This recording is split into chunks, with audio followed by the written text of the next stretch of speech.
Corps pilots in the Harrier day in and day out.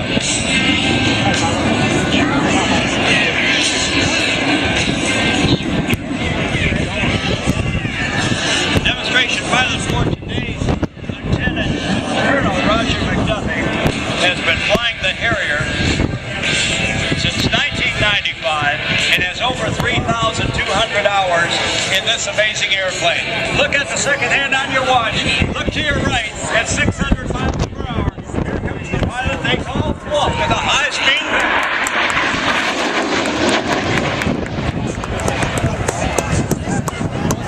Now, this training environment will consist of another high-speed pass.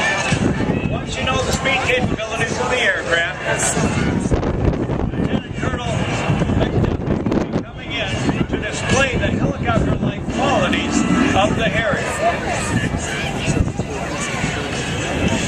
With the use of vector thrust, moving the jet engine nozzle down towards the ground, Fluff will ride on an invisible column of air.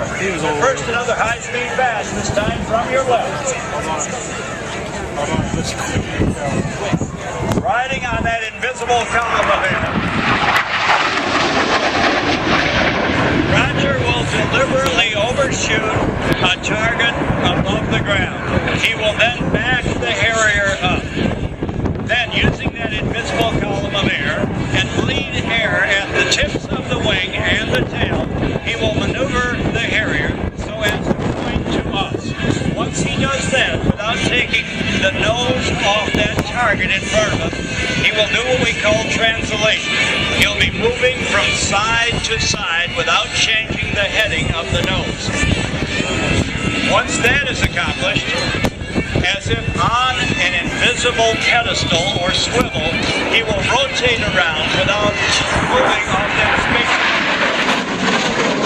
That is called turns. Now, if things are right, Lieutenant Colonel Roger McDuffie, call sign Fluff, will then give you and I a bow from him and the Marines and the Harrier. We'll see if that all works out. One of the beauties of the Harrier, it doesn't need an air start cart, it doesn't need a power cart. During the Gulf War, these Harriers operated off of a commercial airport automobile parking lot. Of course, there was no commercial service. They were able to use that little space and fly vertically off it just like a helicopter does. All the Harrier needs is a Marine Corps pilot, 55 gallons of distilled water to cool the jets. Distilled water used for its anti-rusting capabilities.